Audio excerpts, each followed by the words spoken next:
성탄절 절기라고 하면 우리가 예수님의 오심을 기념하는 절기로서 그 의미를 정확히 알고 있고, 부활절 절기라고 하면은 이제 예수님께서 십자가에 죽으셨다가 다시 사심을 기억하고 기념하는 절기라는 것을 명확히 아는데, 그러면 주현절 이 절기라고 하는 것은 어떤 절기인지 그 의미를 좀 우리가 생각해 보고 싶습니다. 주현절은 매년 1월 6일이 주현절입니다.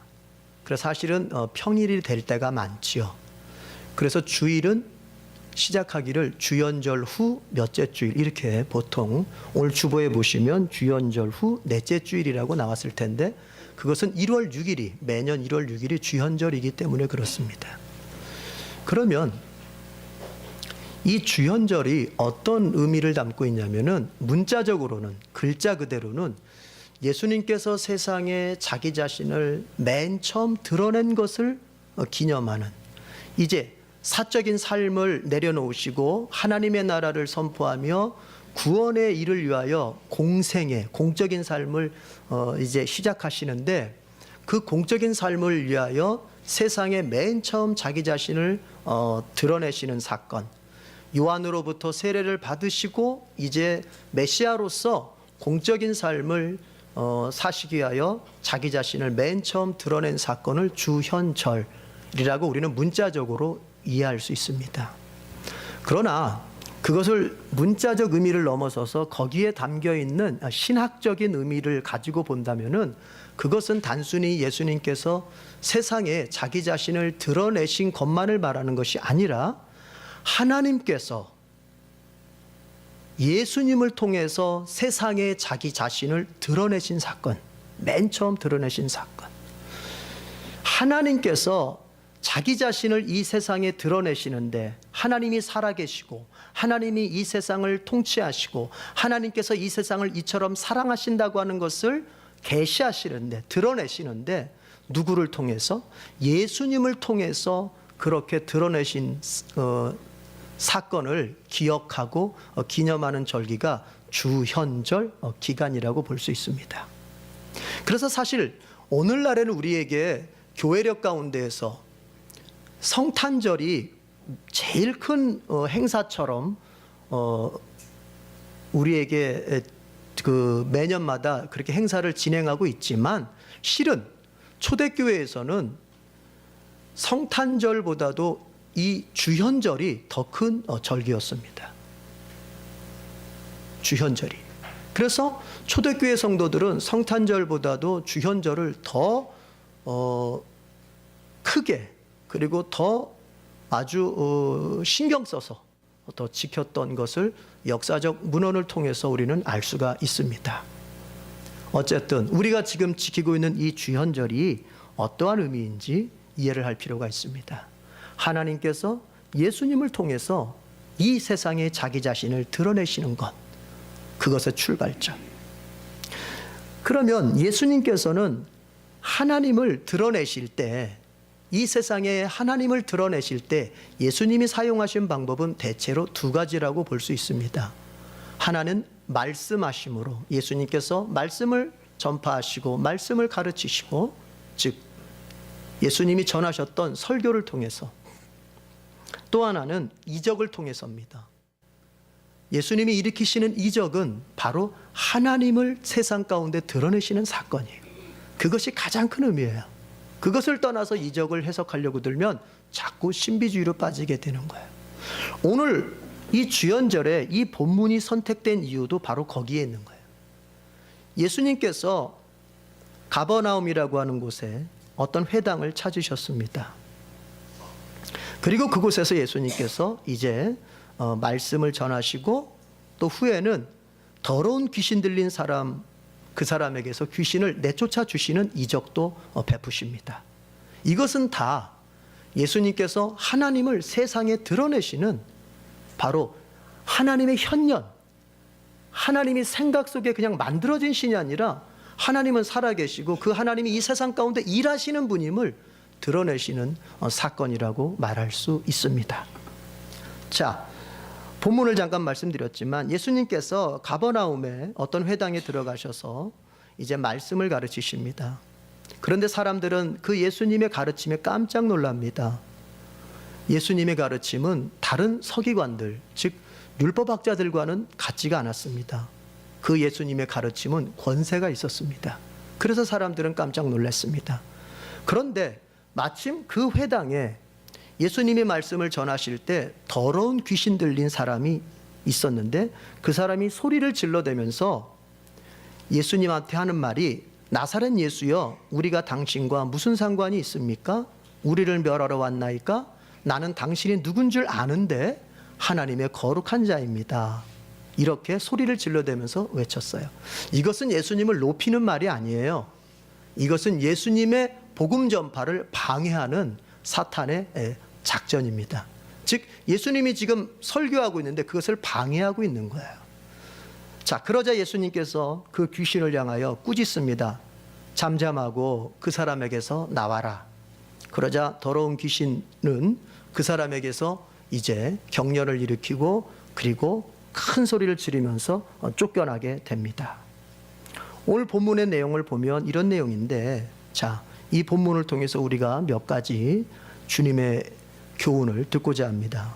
먼저 첫 번째로는 예수님께서 안식일을 어떻게 보내셨는지를 우리가 볼 수 있습니다. 예수님은 안식일에 회당에서 예배를 드리셨습니다. 여러분 21절을 보십시오. 다 같이 읽어봅시다. 본문 21절 시작. 그들이 가버나움에 들어가니라. 예수께서 곧 안식일에 회당에 들어가 가르치시매. 여기서 그들이라고 하는 것은 이 본문 앞에 어떤 일이 있었냐면은 예수님께서 4명의 제자를 부르시는 사건이 있습니다. 베드로와 안드레와 그리고 야고보와 요한을 제자로 맨 처음에 부르신 사건이 있습니다. 그러니까 아직 12명이 채워지질 않았고 4명의 제자만 지금 예수님을 따라다니고 있습니다. 그들이 가버나움이라고 하는 동네에 들어가서 이제 안식일을 맞이하게 됐는데 그때에 어디를 찾으시게 됩니까? 회당을 찾게 됩니다. 회당이라고 하는 것은 원래 유대인들은 그 신앙의 중심이 성전 중심이었습니다. 예루살렘에 있는 성전 중심이었는데 그 성전이 바벨론 왕 느부갓네살에 의해서 완전히 멸망을 당해버렸죠. 박살이 나버렸죠. 그것이 열왕기 하의 내용이잖아요. 그러고 난 다음에 이스라엘 백성들이 바벨론으로 포로로 끌려가게 됩니다.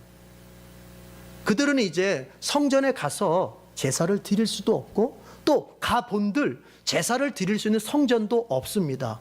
다 무너졌기 때문에. 그때의 유대인들은 자기들의 신앙을 지키는 방법으로서 회당이라고 하는 것을 이제 만들게 됩니다.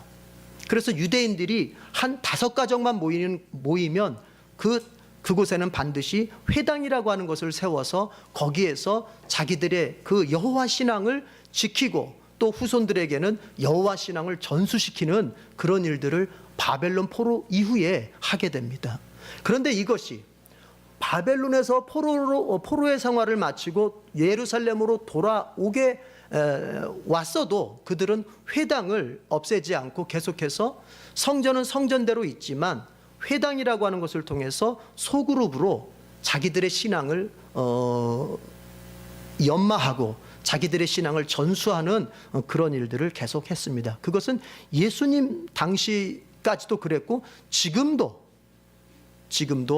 유대인들은 그들이 어디에 있든지 미국에 있든지 러시아에 있든지 어디에 있든지 5가정 이상만 모이면 회당이라는 걸 만들어서 지금도 바로 회당 예배를 드리고 있습니다. 그러니까 회당은 오늘날 기독교인들에게로 말하자면은 교회와 같은 곳입니다. 교회와 같은 것. 그런데 예수님께서 안식일을 맞이해서 그 회당을 찾았습니다. 왜 찾으셨을까요? 예배를 드리시려고 찾으셨어요. 그러니까 예수님도 안식일을 예배를 드리면서 경건하게 지내셨다는 거예요. 주일은 오락거리를 찾아서 이곳저곳으로 나다니는 시간이 아니라 주일은 경건한 예배를 통해서 거룩하게 지켜져야 합니다. 오늘날 우리는 어떻게 살고 있습니까? 현실에 쫓기다시피 살지 않습니까? 얼마나 전쟁을 치르는 것처럼 현실을 살아갑니다. 여러분이 가정에서, 직장에서 살아남기 위해서 정말 피 터지게 현실을 살아냅니다. 그러면 적어도 주일에는 교회에 와서 자신의 영혼과 자신의 영원한 운명과 앞으로 남은 인생의 방향을 생각해 봐야지 않겠습니까? 자신을 돌아보면서 생을 사는 사람만이 참 사람답게 살 수 있기 때문에 그렇습니다. 종교를 가진 사람이 종교를 갖지 않은 사람보다 참다운 인생을 살 확률이 높습니다. 왜 그럴까요? 적어도 일주일에 한 번은 그 각박한 현실을 떠나서 자기 존재의 본질을 생각해 볼 수 있기 때문에 그렇습니다. 인생을 살고 있는 내 자신이 누구인지, 내 인생이 도대체 지금 어디를 향해서 그렇게 열심히 달려가고 있는 것인지, 내가 돈을 벌고 공부를 하고 여러 가지 일들을 한다만 도대체 이것을 왜 하는 것인지에 대한 자기 존재의 본질을 돌아보는 이런 것을 가지고 난 다음에라야 돈을 벌어도 벌어야 할 것이고 공부를 해도 해야 되지 않겠습니까? 우리 가운데서는 어쩌면 오늘 예배를 드리고 세상으로 나아가면 또다시 쾌락의 늪에 빠져서 허우적거리며 살 수도 있습니다.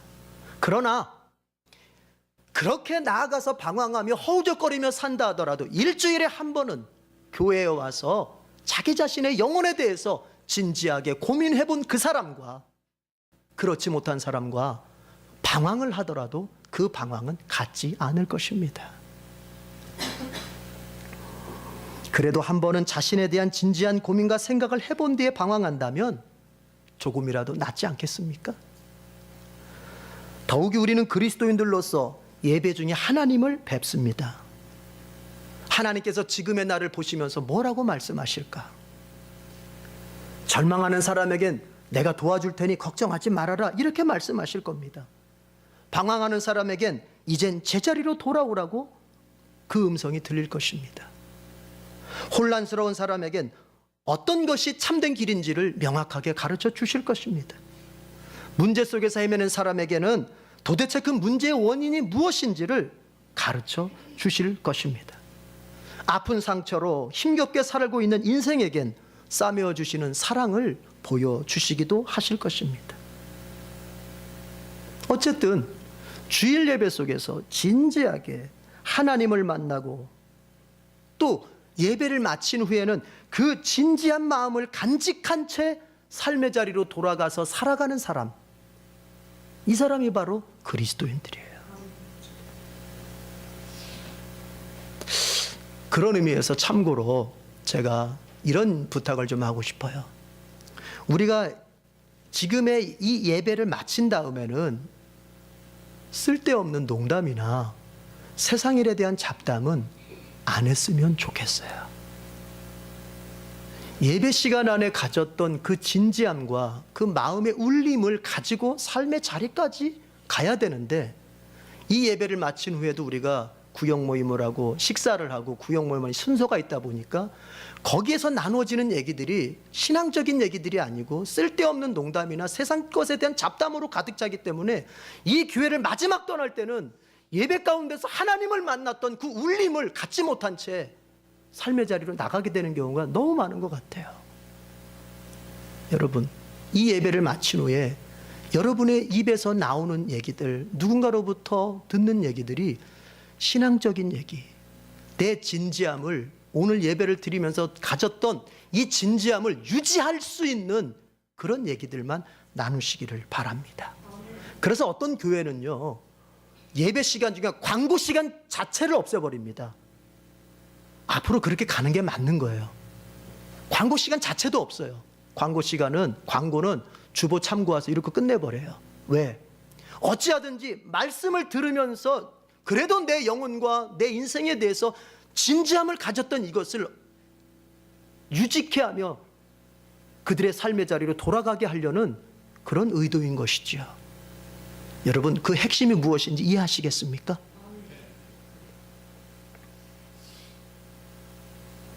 예수님께서도 안식일에는 회당을 찾아서 경건하게 진지하게 예배를 드리셨습니다. 오늘 여러분이 이 예배의 자리를 선택하여 달려나온 것은 예수님을 닮아가는 모습 중에 하나입니다. 참 잘하셨습니다. 우리 옆에 있는 사람에게 그렇게 칭찬하십시다. 오늘 잘하셨습니다. 예수님께서 회당에서 예배를 드리셨을 뿐만 아니라 이제 회당장의 허락을 얻어서 가르치시기도 하셨습니다. 그런데 성경을 보면은 예수님의 가르침을 듣고 난 다음에 사람들의 반응은 놀라움 그 자체였습니다. 22절을 읽어보겠습니다. 22절 시작. 무사람이 그의 교훈에 놀라니 이는 그가 가르치시는 것이 권위 있는 자와 같고 서기관들과 같지 아니함일러라. 무사람이 그의 교훈에 놀랐다. 여기 놀랐다라는 말, 에세 플레손토라는 말은 두 가지 말이 합성된 말이에요. 밖으로라는 말에 에크와 그리고 때린다라고 하는 프레소라는 단어가 합쳐져서 맞는 말이에요. 그래서 그 뜻은 정신이 멍해져 있다, 내지는 넋을 잃고 있다, 이런 의미예요. 그러니까 예수님의 말씀을 들을 때 밖으로부터 그 말씀에 그 강한 충격이 와가지고 이 사람들이 지금 정신이 멍해져 있는 상태, 넋이 나간 상태, 이 정도까지 그 말씀에 대한 강한 충격을 받았다는 거예요, 이 사람들이. 그러면 이 말씀은, 이 본문은 예수님이 전하시는 그 말씀이 듣는 사람들의 마음을 깊게 파고들었다는 얘기 아닙니까? 예수님이 전하는 그 말씀이 지금 듣는 사람들의 마음을 아주 휘젓고 다닐 정도로 깊게 파고들었다는 얘기거든요. 그러면 도대체 예수님이 전하시는 말씀이 어떤 말씀이었길래 듣는 사람들의 마음을 깊게 파고들어 강한 충격을 받을 정도로 하고 표현할 정도로 은혜스러웠을까요? 여러분, 말씀을 들을 때는 충격을 받아야 되거든요. 제가 외부 집회를 나가서 말씀을 전할 기회가 되면 설교 서두에 꼭 하고 들어가는 내용이 뭐냐면 정말 은혜 받는다고 하는 게 뭔가부터 시작합니다. 보통 외부 강사들이 온다 그러면은 그 교회는 무슨 코미디언 정도 오는 줄 알아요. 와가지고 웃기고 가고 그냥 사람들 마음속에 즐거움이나 주고 가는 정도로만 생각해요. 그래서 저는 어딜 가든지 항상 도대체 은혜 받는다고 하는 것이 무엇인지, 성경적인 은혜 받음이라고 하는 것이 무엇인지에 대해서 설교하고 그 다음에 본론의 내용으로 들어갑니다. 여러분, 오늘 성경을 보십시오. 강한 충격을 받아야 돼요. 넋이 나갈 정도로 강한 충격을 받아야 돼요. 주님의 은혜는 우리에게 그렇게 임하는 거예요. 단순히 내가 기분이 좋아진다거나 어떤 나의 감정 하나가 해소되었거나 이런 것이 아니라 충격적인 은혜여야 돼요. 예수님께서 어떤 말씀을 전하셨길래 그런 충격적인 은혜를 받았다는 것일까요? 예수님께서 이렇게 말씀하셨을까요? 야, 내가 앞으로 니네 돈 많이 벌게 해서 잘 살게 해줄게. 그래서 듣는 사람들이 은혜를 받았을까요? 아니면 이제부터 범사가 다 잘 되기만 할 거니까 걱정할 거 없어, 뭐 이런 얘기를 해서 그들이 충격적인 은혜를 받았을까요? 그런 말씀은 아니었을 것입니다. 왜냐하면 복음서 어디를 뒤져봐도 예수님께서 이런 내용의 얘기는 하신 적이 없거든요. 오히려 예수님이 지금 이 가버나움 회당에서 무슨 말씀을 하셨는지에 대한 힌트는 마가가 선포하고 있는, 마가가 주님이 주장하셨다고 강조하고 있는 그 말 한마디가 있는데 거기서 힌트를 얻을 수가 있습니다. 마가복음 1장 14절에서 15절입니다. 마가는 예수님의 설교의 내용은 바로 이것이 핵심이다라고 하는 것을 가르쳐 줬는데 마가복음 1장 14절 15절입니다. 시작. 요한이 잡힌 후 예수께서 갈릴리에 오셔서 하나님의 복음을 전파하여 이르시되 때가 찼고 하나님의 나라가 가까이 왔으니 회개하고 복음을 믿으라 하시더라. 마가는 예수님이 앞으로 하시게 될 설교의 핵심, 복음 전파의 핵심은 다른 게 아니고 바로 때가 찼으니까, 그래서 하나님의 나라가 지금 가까이 왔으니까 회개하고 복음을 믿으라, 이것이었다는 거예요. 그러면 예수님께서 가버나움 회당에서 전하셨던 말씀도 이것과 동일하다고 우리는 생각해야 됩니다. 때가 찼고 하나님의 나라가 가까이 왔으니 회개하고 복음을 믿으라. 사람들은 이 말씀을 들으면서 충격을 받았고, 사람들은 이 말씀을 들으면서 정신이 나갈 정도로 은혜를 받았다는 얘기예요. 잘 먹고 잘 살라는 얘기가 아니라, 니들이 원하는 대로 다 되게 해주겠다는 얘기가 아니라, 꿈꿔 꿈대로 돼, 이런 얘기가 아니라, 이제 때가 됐고 하나님의 나라가 가까이 왔으니까 제발 회개하고 복음을 믿으라는 그 말씀 앞에 이 사람들은 강한 충격적인 은혜를 받았다는 거예요. 말씀을 들을 때 은혜 받는 사건은 전하는 자, 듣는 자 모두가 준비될 때 일어납니다. 어느 한쪽만 준비돼서는 안 되죠. 전하는 사람은 사랑과 진리가 준비되어야 합니다. 말씀을 전하는 사람은 듣는 사람을 정말 사랑할 수 있어야 합니다. 바울의 말대로 스승이 아니라 아비가 된 심정으로 설교할 수 있어야 합니다. 그리고 사랑만 있어서는 안 됩니다. 하나님의 올바른 말씀, 진리가 준비될 수 있어야 합니다. 듣는 사람들의 귀를 즐겁게 해주는 그런 얘기가 아니라 하나님이 주시고자 하시는 성경적이고 신학적이고 바른 진리의 말씀이 준비될 수 있어야 합니다. 전하는 자에게 필요한 건 사랑과 진리입니다.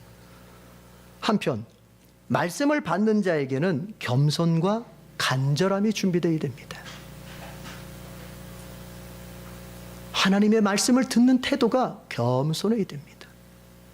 설교를 잘한다 못한다, 말씀이 은혜롭다 은혜롭지 않다를 판단하는 판단자가 되어서 듣는 것이 아니라, 오늘 나에게 하시는 그 말씀이 무엇인지, 그리고 무엇이든지 내가 순종하겠습니다 하는 그 겸손함이 준비되어야 돼요. 그리고 간절함이 있어야 돼요. 간절하다고 하는 것은 진지하다는 얘기예요.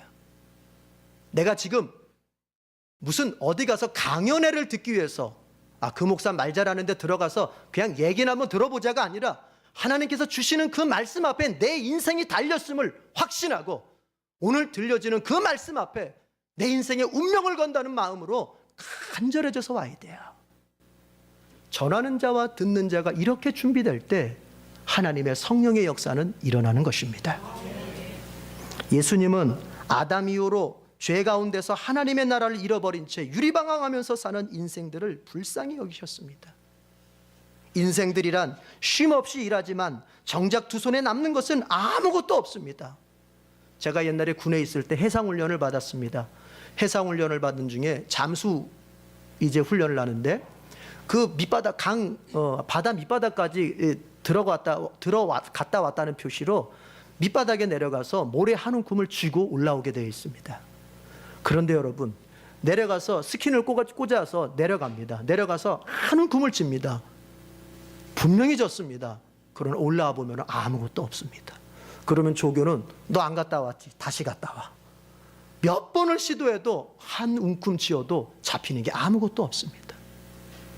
인생은 그와 같습니다. 열심히 일했고 최선을 다해서 살았고 정말 놀지 않고 내가 울며 서까지 내가 인생의 최선을 다했지만 남는 게, 두 손에 남는 게 아무것도 없습니다. 때로는 뭔가 성취하며 사는 것 같지만 인생이라고 하는 것은 마지막에는 불길 속에서 한 줌의 재로 남는 그저 허망한 것일 뿐입니다.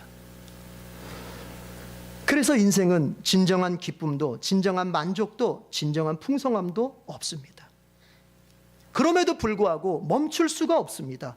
마치 쳇바퀴 속의 다람쥐가 제자리를 도는 거라는 걸 알면서도 계속 돌 수밖에 없는 운명인 것처럼 우리 역시도 멈출 수가 없이 계속 달리고만 있습니다.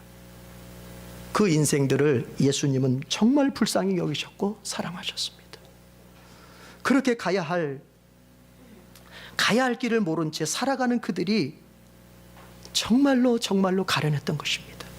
그래서 예수님께서는 그들에게 너희들이 가야 할 길이 어디인지를 가르쳐 주셨습니다. 너희들이 가야 할 길은 바로 하나님께다. 너희들이 정말로 가야 할 참 진리의 길은 하나님께로라고 하는 것을 예수님은 이 땅에 오셔서 설파해 주셨던 것입니다. 뿐만 아니라 하나님께로 돌아갈 수 있는 길은 회개라고 알려주셨습니다. 다른 게 아니고 인생의 방향을 바꾸어서 하나님께로 돌아가고 내 인생의 주인을 바꾸어서 하나님을 주인으로 삼고 그렇게 인생을 다시 시작한다면 누구든지 한 줌의 죄로 끝날 허망한 인생에서 자기의 진정한 인생을 건져 올릴 수 있다고 예수님은 말씀하셨던 것입니다. 여러분, 사람들은 이 얘기를 듣고 놀란 거예요. 사람들은 이 얘기를 듣고 충격을 받았던 거예요. 사람들은 이 얘기 속에서 자기 자신의 인생과 자기 자신의 영혼이 보였던 것입니다. 여러분과 저는 무슨 소식을 듣고 놀랍니까? 하나님께 돌아가면 허망하게 끝날 인생이 영원한 생명을 얻을 수 있고 그 돌아가는 길은 회개이며 돌아가면 우리에게 이런 복된 삶이 있다고 하는 것, 이것을 듣는 것보다 더 놀랄 일이 있을까요?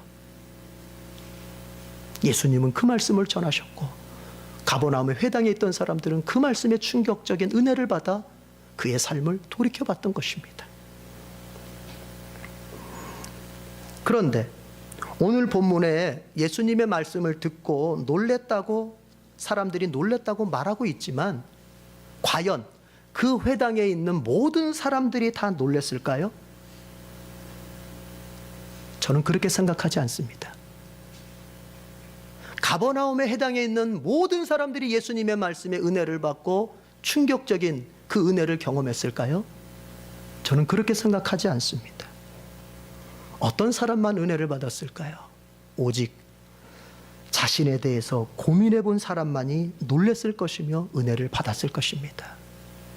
자신에 대해서 고민해 본 사람, 자신의 존재에 대해서, 자신의 영원한 운명에 대해서 고민해 본 사람만이 은혜를 받았을 것이고 충격을 받았을 것입니다. 여러분은 여러분의 인생이 허망하다는 것을 느껴본 적이 있습니까? 정말 이대로 살아가다가는 나라는 존재가 촛불의 연기처럼 그냥 의미 없이 사라져버릴 수밖에 없음을 알고 울어본 적이 있습니까? 남들은 나보고 살 만큼 벌어서 좋겠다고 말하지만 또 좋은 남편 만나서 좋은 아내 만나서 자식들이 잘 커져서 참 부럽다고 말하지만 언젠가 죽음이라는 그 마지막 시간 앞에 내가 아무런 준비가 되어 있지 않다고 하는 것을 알고서 두려움에 떨어본 적은 있습니까? 종종 현실의 실패를 경험하면서 내 자신이 영원한 것에 실패하면 어쩔까 하는 염려를 해본 적이 있습니까? 내가 지금 선택하며 살고 있는 이 인생의 끝의 결과가 과연 무엇일지에 대해서 고민해보고 진지하게 생각해 본 적이 있습니까? 이처럼 자기 자신에 대해서 깊은 고민을 가진 사람만이 주님의 영생의 말씀 앞에 충격적인 은혜를 받게 되는 것입니다.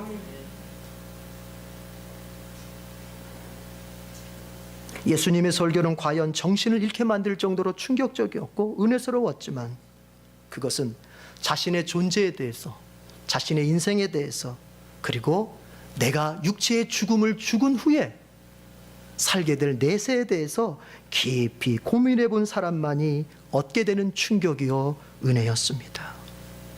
사랑하는 성도 여러분, 빨리 회개하고 하나님께 돌아오십시오.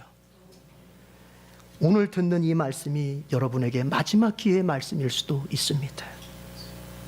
악한 짓은 이제 그만하십시오. 예수님 불신하는 마음도 이제 내려놓으십시오. 그리고 하나님께 회개하며 돌아갑시다. 우리는 오직 그렇게 할 때만, 하나님께 돌아갈 때만 이 세상이 줄 수 없는 그 평안과 기쁨과 만족함을 누릴 수 있는 존재입니다. 예수님께서 그렇게 설교를 하고 계실 때 이제 귀신이 이제 소리치면서 예수님의 설교를 방해했습니다. 그래서 예수님께서는 그 귀신을 쫓아내 주시기로 작정하고 그 사람에게서 쫓아내 주십니다. 오늘날 성도들은 마귀와 사탄에 대해서 어떻게 생각해야 될까요? 두 극단이 있습니다. 하나는 귀신이 어디 있어? 그래서 귀신이라고 하는 존재를 이 세상의 현실 가운데서 제거시키는 부류가 있습니다. 독일의 신약학자 불트만 같은 사람, 성경에서 귀신, 영적인 거, 이런 신화적인 요소는 다 제거하고 난 다음에라야 그때서야 비로소 성경이 진짜 하나님의 말씀이 될 수 있다. 그러니까 불트만에게 있어서는 하나님의 말씀, 그런 것들을, 여러분 영적인 것을 성경에서 다 제거해버리면 뭐만 남을까요? 도덕과 윤리, 즉 공자와 맹자만 남는 거예요. 불트만은 성경을 그렇게 봐야 된다고 말했어요. 그것은 귀신을 제거한 거죠. 영적인 세계를 제거한 거죠. 그것은 자유주의입니다. 성경 그렇게 말하고 있잖아요. 또 어떤 사람들은 너무 귀신을 과대평가해서, 여러분 이런 얘기 들어보셨어요? 땅 밟기, 영적 전쟁. 그래서 제가 우리 교회에서 전도 훈련을 시키다가 그 땅 밟기 같은 거, 그런 부분이 있었어요. 그 제가 우리 교인들한테 그렇게 얘기했죠. 이거는 받아들이지 마라, 이렇게 얘기를 합니다. 그런 주로 교회 성장 운동하는 사람들이, 이 교회를 키우려고, 외적으로 키우려고 하는 사람들이 흔히 가지고 있고, 몇몇 교단들이 그런 걸 많이 추구하는데, 어느 지역을 전도하기 위해서는 그 지역을 강력하게 지배하고 있는 악령을 상대해서 이겨야 된다 해가지고는 그 지역에 특별히 역사하는 악령을 불러냅니다. 그러내고 그 악령과 같이 영적 전쟁을 치르면서 전도해야 된다고 믿는 거예요. 이런 사람들도 있죠. 집에 가면 이 집에는 술 마귀가 아주 그냥 어쩌고 저쩌고 하면서, 성경은 그렇게 말하고 있지 않아요. 성경은 어느 귀신이 어느 지역을 특별히 관장한다든지, 그리고 전도하기 위해서는 어떤 특별한 귀신을 불러내서 직접 상대를 해야 된다든지, 신약 성경은 그렇게 가르치고 있지 않아요. 그런 것들은 너무 귀신을 과대평가하기 때문에 그런 거예요. 여러분, 여호수아가 여리고를 얻은 것이 그 여리고성 주변을 밟았기 때문입니까? 돌았기 때문입니까? 만약에 하나님께서 여리고성을 돌지 말고 그냥 기도만 하라 그랬으면 기도해도 여리고성은 무너졌을 거예요. 중요한 것은 하나님 앞에 순종하는 것이었지, 그 여리고성을 땅 밟고 돌았기 때문에 무너진 게 아니란 말이에요. 그렇게 본다면은 여러분, 그것은 미신이지, 그게 부적이지 뭐가 다를 게 있어요. 땅을 밟아서 거기가 정복될 것 같았으면 부적이죠. 그게 아니잖아요. 이렇게 하라고 하면 이렇게 하고 저렇게 하라고 하면 저렇게 하라는 주님의 말씀에 순종했기 때문에 여리고성을 얻게 된 거지요. 그런 것들은 영적인 세계를 잘못 이해했기 때문에 그런 거예요. 성경이 말하지 않은 영적인 세계를 내가 경험으로 알고 있고, 옛날부터 내려오는, 우리나라에 내려오는 샤머니즘의 어떤 전설 속에서 성경의 귀신들을 이해하다 보니까 자꾸 그렇게 해석을 하는 거예요. 여러분, 사탄이라고 하는, 마귀라고 하는 것은, 귀신들이라고 하는 것은 한때 선한 천사와 같았습니다. 그런데 하나님께 범죄함으로 말미암아 하나님을 섬길 수 있는 특권을 상실한 그런 악한 천사들이에요. 원래 그들도 천사들이었어요. 하나님을 섬기는. 그러나 하나님께 범죄를 했기 때문에 하나님이 그들에게서 하나님을 섬길 수 있는 특권을 뺏어버린 거예요. 그때부터 그들은 악한 천사, 귀신들이 되었던 것입니다. 그들도 천사들과 마찬가지로 육체를 가지고 있지 않지만 고도의 지능과 도덕적 판단력을 가지고 있습니다. 그들은 만들어진 영물들이에요. 우리보다 머리가 좋아요. 그래서 귀신에 대한, 성경에 나오는 귀신에 대한 올바른 정의를 내려본다면 이렇습니다. 귀신들이란 하나님께 범죄하고 이 세상에서 지속적으로 악을 행하는 악한 천사들이다. 이게 마귀에 대한 신학적 정의라고 볼 수 있어요.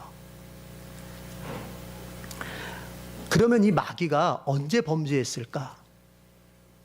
범죄의 시기는 우리가 성경을 통해서는 정확히 알 수는 없어요. 그러나 우리가 추정해 볼 수는 있습니다. 하나님께서 세상을 창조하신 다음에 하나님이 보실 때 참 보기에 좋았다 이렇게 말씀하셨죠. 그게 창세기 1장 31절의 내용이죠. 그러니까 그때는 하나님께서 세상을 만들었을 때는 천사의 세계 역시도 마귀도 없었고 그러니까 귀신도 없었고 사탄도 없었던 거예요. 하나님 보시기에 참 좋았다고 했으니까. 그러나 창세기 3장 1절을 들어가면 이제 사탄이 뱀의 형태를 갖추고 하와를 유혹합니다.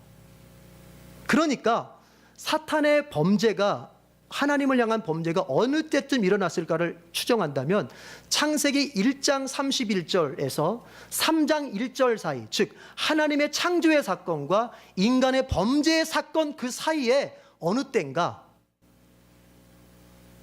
일부의 천사들이 하나님께 범죄를 했다고 우리는 추정해 볼 수 있습니다. 그 천사들의 범죄의 내용은 뭘까요? 즉 귀신들이 저지른 범죄의 내용은 뭘까요?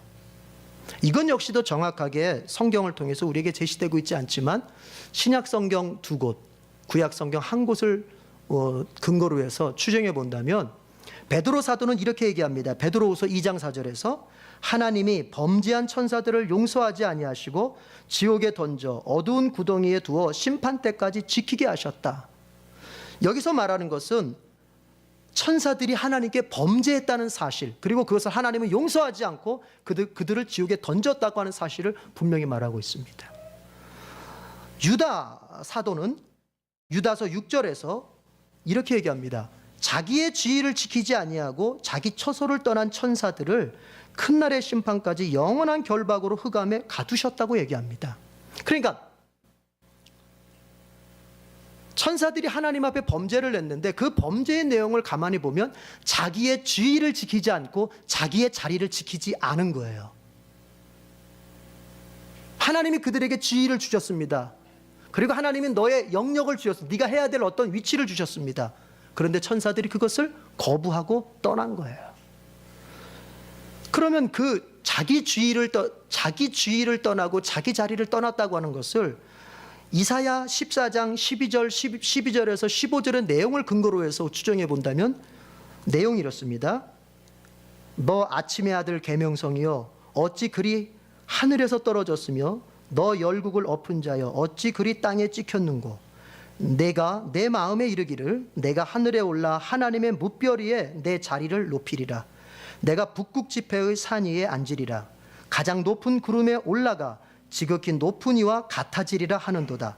그러나 이제 내가 스올 곧 구덩이 맨 밑에 떨어짐을 당하리로다. 이 이사야의 예언을 통해서 우리가 천사들이 자기 자리를 지키지 않고 자기 지위를 지키지 않았다고 하는 것을 추정해 본다면 그것은 뭐냐면 이런 내용입니다. 그들은 하나님이 주신 일정한 자기 자리, 자기의 지위를 지키지 않고 하나님의 자리에 올라가고자 하나님께 도전을 하고 하나님께 반역을 했다는 내용이에요. 가장 높은 분, 그분의 자리에 내가 올라갈 것이다. 그렇게 천사들이 결탁을 하고 그렇게 하나님께 도전을 했다는 것입니다. 그러나 결국 하나님에 의해서 그 반역은 제지가 되고 그 악한 천사들은 이 땅에 던져졌던 것이죠. 여러분, 우리는 지금 성경이 말하고 있는 귀신들에 대해서 이야기하고 있습니다. 오늘 잘 배우시고 여러분 나름대로의 귀신을 생각하지 않길 바랍니다. 그 귀신들의 두목을 이름하여 성경은 사탄이라고 얘기합니다. 사탄은 히브리어입니다. 사탄. 그 사탄은 어떤 의미를 가지고 있냐면 대적자라는 의미를 가지고 있어요. 하나님을 대적하고 하나님의 사람을 대적한단 말이에요.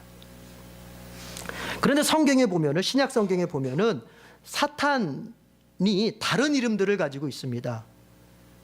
예를 들어 마귀, 뱀, 바알세불, 이 세상 임금, 공중의 권세 잡은 자, 그리고 악한 자, 이런 이름으로도 불린단 말이에요.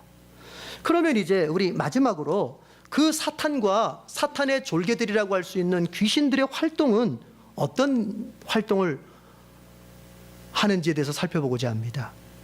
여러분, 사탄은 죄의 근원이 됩니다. 죄의 근원. 사탄의 특성은 죄를 일으키고 다른 사람으로 하여금 죄를 짓도록 유혹하고 죄를 짓도록 만듭니다. 그러니까 사탄은 여러분을 향해서 죄를 짓도록 여러분을 이끌어요. 그렇다고 해서 내가 짓는 모든 죄가 사탄 때문이야 이렇게 말해도 안 됩니다.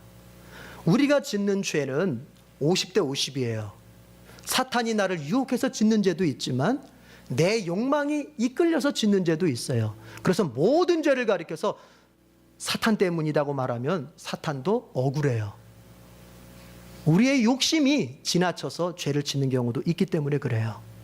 그러나 어쨌든 분명한 것은 이 세상에 일어나고 있는 죄, 이 세상에서 발생하고 있는 악, 예를 들어서 아까 우리 기도자도 그런 얘기했지만 빈부의 격차, 많은 사람들이 더 많이 가지려고 하다 보니 자원은 제한되어 있는데 욕심을 부리는 사람이 많다 보니 힘없는 사람들은 누리질 못해요. 그건 악입니다. 악. 단순히 경제적인 문제가 아니라 그것은 영적으로 악입니다. 그런 악들에는 사단이 관여하고 있는 거예요. 또 사단 그리고 귀신들은 하나님의 사역을 파괴하고 대적합니다. 하나님의 일들이 제대로 서가지 못하도록 대적해요. 어떻게 대적하는 줄 아세요? 사람을 통해서 대적해요. 그래서 이제 우리 이 사건을 이해할 수 있어요. 예수님께서 제자들에게 얘들아, 내가 이제 곧 있으면 예루살렘에 가서 십자가에 못 박혀 죽게 된다. 그랬을 때 베드로가 주님, 그러시면 안 돼요. 그러실 수 없어요. 그렇게 되지 않도록 내가 막을 거예요. 그랬더니 예수님께서 뭐라 그러셨어요? 사단아, 내 뒤로 물러가라. 예수님은 인간 베드로를 볼 뿐만이 아니라 제자 베드로를 볼 뿐만 아니라 그 제자 베드로의 인정을 통해서 자신의 그 메시아로서의 십자가 사역을 못하게 하는 사단도 본 것입니다. 사단은 하나님의 일을 못하게 만들어요. 또 사탄은, 귀신들은 사람들로 하여금 복음을 듣지 못하게 합니다. 고린도후서 4장 4절에 보면은 복음의 빛이 이렇게 사람에게 비칠 때 사탄이 그 빛을 가려버린다 그래요. 오늘 이 시간도 마찬가지입니다.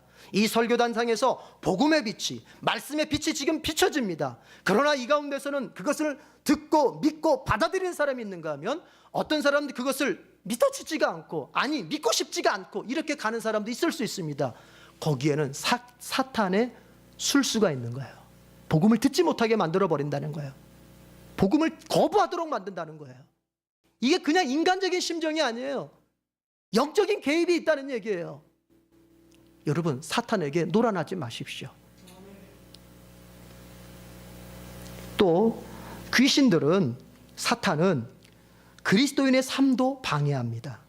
끊임없이 시험에 빠지게 만들고, 의심하게 만들고, 죄책감을 느끼게 만들고, 두려워하고, 혼동하게 하고, 질투하게 하고, 교만하게 하고, 또 중상모락에 빠지게 하고 해서 그리스도인들이 예수님의 제자답게 살지 못하도록 방해한단 말이에요.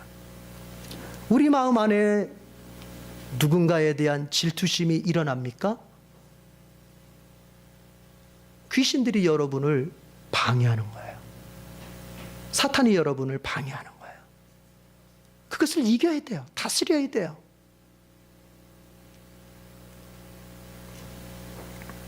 그러나 여러분, 우리가 분명히 알아야 될 것이 있습니다. 귀신들은 하나님의 통제에 의해 제한되어 있고 귀신들의 능력도 한정되어 있습니다. 사탄과 귀신들은 단지 하나님께서 허락하신 일만 할 수 있을 뿐이지 그 이상은 할 수가 없습니다. 예를 들어서 귀신들이 미래에 관해서 알 수 있다거나 또 어떤 사람의 생각과 그 마음을 읽어낼 수 있다고 생각하면 안 됩니다. 그럴 수 없습니다. 귀신들은 우리의 미래에 대해서, 이 세상의 미래에 대해서 알 수 없어요. 그리고 우리의 마음의 생각도 읽어낼 수 없어요. 그러면 이런 질문이 있을 수 있죠. 그런데 목사님, 점쟁이들 보면요, 우리 과거를 그렇게 기가 막히게 알아맞혀요. 그건 그럴 수 있어요. 왜냐하면 우리의 과거에 대해서는 사탄도 볼 수 있거든요. 우리가 어떻게 살아왔는지, 우리에게 어떤 일이 일어났는지 사탄도 관찰할 수 있기 때문에 그것을 본 것은 알아맞힐 수 있단 말이에요. 그러나 우리의 미래에 대해서나 우리의 속마음에 대해서 꿰뚫어 봐가지고 알 수는 없습니다. 성경 어디에도 사탄이, 귀신들이 우리나 이 세상의 미래에 대해서 알 수 있다거나 누군가 어떤 사람의 속마음을 꿰뚫어 볼 수 있다거나 이렇게 말한 구절이 한 구절도 없어요. 그러니까 여러분 가운데서 은근히 점쟁이한테 달려가는 사람이 있으면 가지 마세요. 몰라요. 그들은 우리의 미래에 대해서 알 수 없어요. 예수님은 그 귀신을 향해서 이렇게 말씀하십니다. 그 사람에게서 나오라. 귀신이 사람 속에 있으면 안 됩니다. 사람이 귀신의 영향을 받으며 살면 안 됩니다. 귀신은 물리쳐야 할 대상이고 예수님의 이름으로만 물리칠 수 있습니다. 내가 귀신의 영향을 자꾸 받으면, 마귀의 영향을 자꾸 받으면 내 인생은 왜곡되어져 있고 왜곡되어지게 되고 망가지게 됩니다. 예수님께서 오늘 그 사람 속에 있는 귀신을 내어 쫓아 주셨다고 하는 것은 이제 귀신의 영향을 받지 말고 너는 하나님의 영향을 받고 하나님이 주시는 자유와 하나님이 주시는 그 은혜 속에서 살라는 뜻입니다. 우리의 인생을 아무리 새롭게 살려고 해도 우리가 귀신의 영향을 자꾸 받으면 안 됩니다. 신학자 바르트는 이런 얘기를 했어요. 마귀의, 귀신들의 가장 무서운 힘은 사람을 무로 돌리는 것이다. 없을 무. 귀신의 영향을 자꾸 받는 사람의 특징이 있습니다. 인생이 자꾸 무의미하게 느껴집니다. 그리고 자꾸 내 자신이 무기력해집니다. 무기력해지는 것은 귀신의 영향을 자꾸 받는 거예요. 그게 바로 귀신들이 가지고 있는 힘이에요. 인생을 무의미하게 느끼게 만들고 너는 가치 없고 너는 아무것도 할 수 없고 너라고 하는 존재는 이 세상에 쓸모가 없어. 자꾸 사람을 무기력하게 만드는 거예요.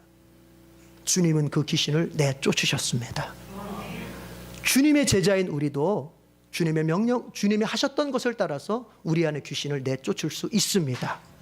그래서 인생이 더 이상 내게 무의미하지 않고 내가 무기력한 인생을 더 이상 살지 않고 주님의 은혜 가운데서 꿈이 있는 인생을 살고 비전 있는 인생을 살고 소망이 있는 인생을 살고 또한 그 인생을 향하여 힘있게 하루하루를 살아가는 저와 여러분이 되기를 바랍니다. 기도하겠습니다.